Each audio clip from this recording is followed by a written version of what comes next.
Foothills neighborhood in connection to the Nancy Guthrie investigation. It is all happening near Orange Grove and First Avenue, and Placita de Graciela and Camino de Michael are now closed down. Now, Jacob Owens is near the scene covering the latest from there. And Jacob, what have you learned since we last checked in with you? Yeah, Sean, to be clear, we're in the Shadow Hills neighborhood, as you said, by Orange Grove and First Street, and a ton of law enforcement activity. We've been seeing lines of law enforcement continue to go down. So we are at Camino de Michael and Placita de Michael. Let's show you a video from tonight, but this is related to the Nancy Guthrie case. This presence has been here for 2 hours, and we're told that law enforcement is fixated on a home out here. We're hearing 2 people have been detained, but the Sheriff's Department has not confirmed that yet. They told us they will not be releasing a press official statement tonight, but we've seen for ourselves heavy SWAT, heavily armored vehicles come out, along with more than 20 law enforcement vehicles. Neighbors for at least For weeks, the disappearance of Nancy Guthrie had left investigators searching in the dark. Leads came and went. Tips flooded in from across the country, yet none of them provided the breakthrough detectives desperately needed. Then everything changed because of one mistake.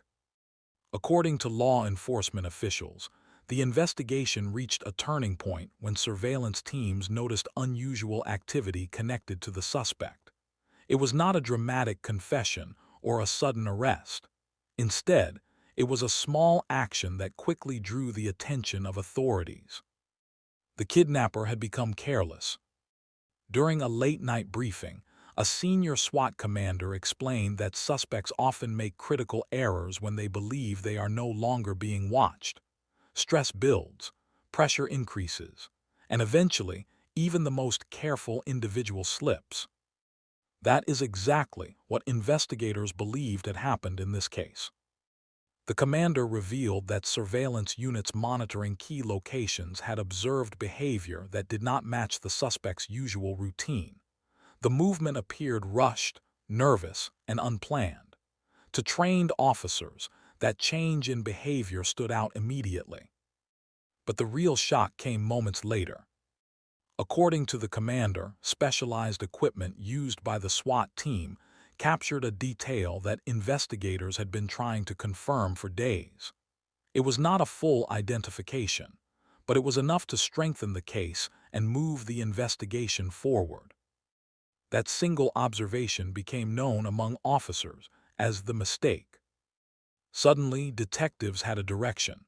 They had something concrete to analyze, and most importantly, they had renewed hope that the case was finally approaching a breakthrough.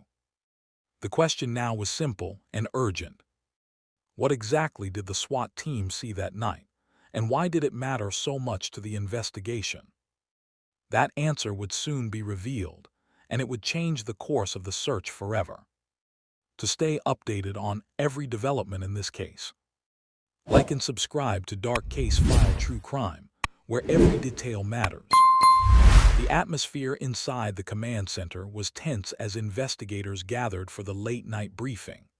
Officers had been working around the clock, reviewing surveillance footage, tracking movements, and responding to dozens of tips. But this time, the SWAT commander walked into the room with new confidence. He had something important to share. According to the commander, the breakthrough did not come from a witness or a phone call. It came from careful observation during an ongoing surveillance operation. Officers had been monitoring several locations connected to the investigation, watching for any unusual activity that could provide direction. Then during one routine watch, they noticed it. The suspect made a move that instantly caught the team's attention. The commander explained that the individual briefly appeared in an area that had already been under observation. At first, nothing seemed unusual, but when analysts reviewed the footage frame by frame, they saw a detail that stood out, a unique physical feature that could help narrow down the suspect's identity. It was the kind of detail trained officers never ignore. The SWAT commander described how the team immediately paused the recording and enhanced the image using specialized technology. As the picture became clearer, investigators realized they were looking at something they had been searching for since the beginning of the case. A distinguishing characteristic. This was the moment the investigation shifted. For the first time, detectives believed they had evidence strong enough to connect a specific individual to the area near Nancy Guthrie's disappearance.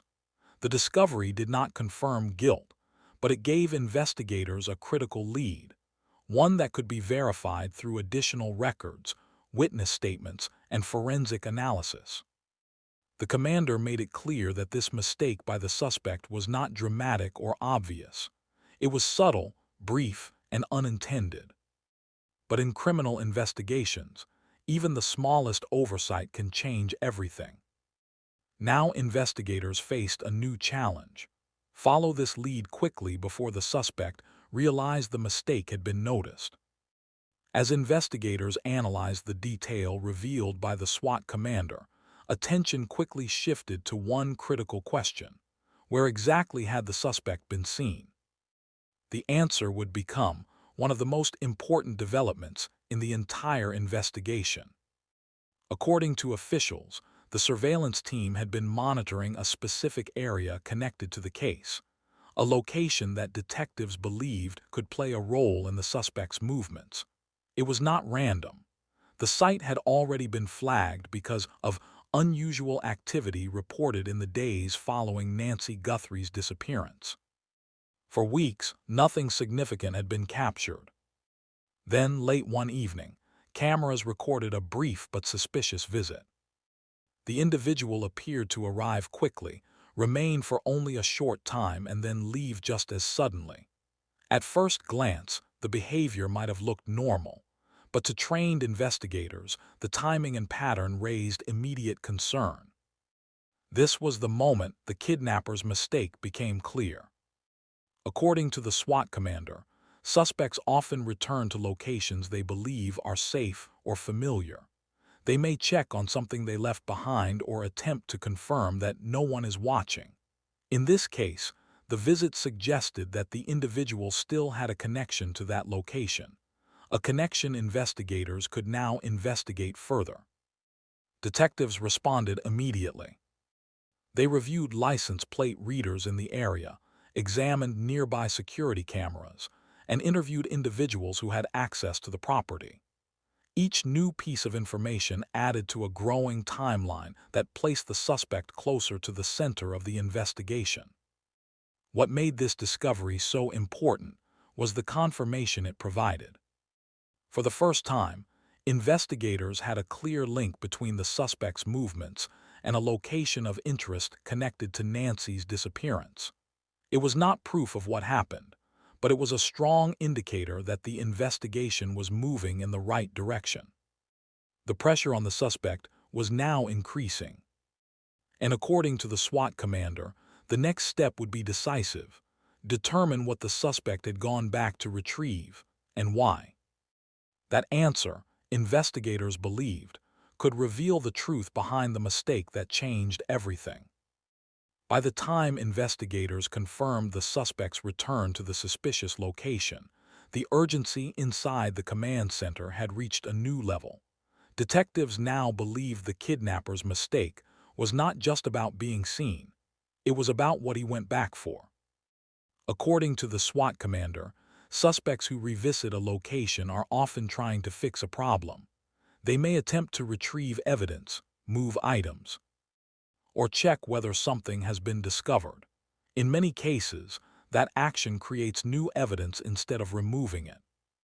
That is exactly what investigators suspected had happened here. Within hours of identifying the location, law enforcement teams secured the area and began a careful search. Officers moved methodically, documenting every object and recording every detail. They were looking for anything that could explain the suspect's sudden visit. Then they found it.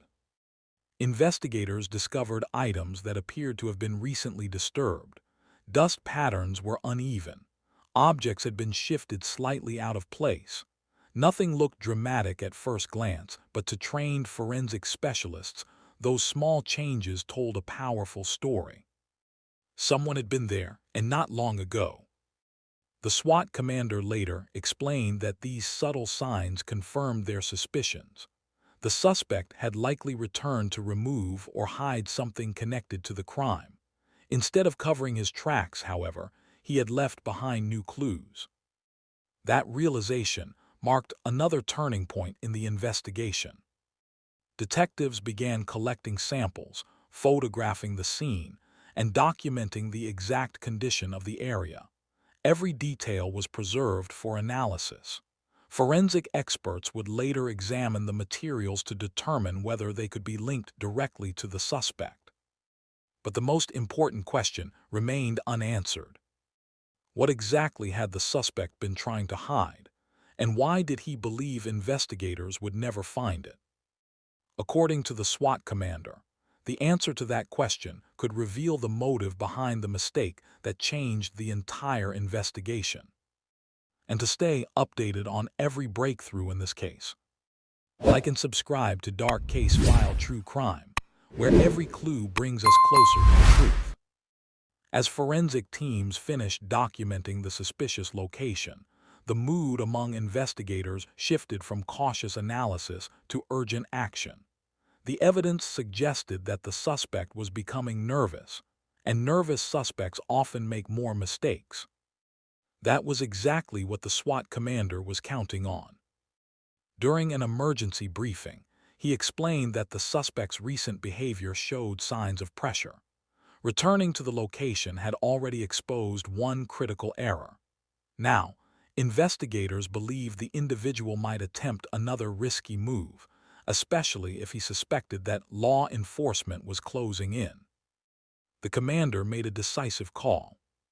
He ordered surveillance units to increase monitoring around key areas connected to the case. Officers were positioned discreetly, watching entrances, exits, and nearby roads. Their goal was simple: observe without alerting the suspect. According to the commander, timing was everything. If the suspect made another mistake, the team needed to be ready to respond immediately. There would be no delays and no hesitation. Every officer understood that this operation could lead to the breakthrough investigators had been waiting for since Nancy Guthrie first disappeared. Late that evening, the tension inside the command center reached its peak. One of the surveillance teams reported unusual movement near the same location that had already raised suspicion. The activity was brief but noticeable. A vehicle entered the area, slowed down, and then quickly left. That single report triggered a wave of activity. The SWAT commander instructed officers to document the vehicle's description, track its direction, and prepare for possible intervention. Detectives immediately began reviewing traffic cameras and license plate data, searching for a match. For the first time in weeks, investigators felt they were one step ahead.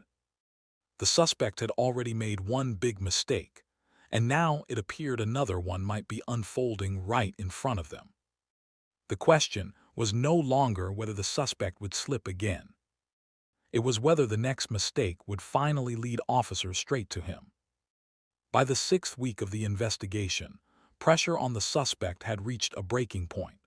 Surveillance teams had expanded their monitoring, forensic experts were analyzing new evidence, and the SWAT commander had made it clear that the operation was entering its most critical stage. Investigators believed the suspect was beginning to sense that law enforcement was closing in. According to the SWAT commander, suspects under pressure often change their routines. They may travel at unusual hours, avoid familiar places, or make sudden decisions without thinking them through. These changes can reveal fear, and fear often leads to mistakes. That pattern soon became visible. Late one night, officers monitoring traffic cameras noticed a vehicle behaving unusually. It slowed near a location connected to the investigation, paused briefly, and then drove away quickly. The movement did not match normal traffic patterns, and the timing immediately caught the attention of analysts watching the live feed. Within minutes, the command center was fully alert. The SWAT commander ordered teams to track the vehicle's direction using nearby cameras.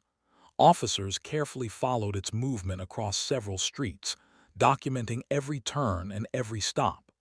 They were not ready to make an arrest yet, but they needed to confirm whether this behavior was connected to the suspect. Then came the realization. The vehicle's route passed directly by an area investigators had already identified as significant to the case. That connection strengthened their belief that the suspect was still monitoring the situation, possibly checking whether evidence had been discovered. To experienced investigators, this behavior signaled one thing: panic. And panic was exactly what they had been waiting for.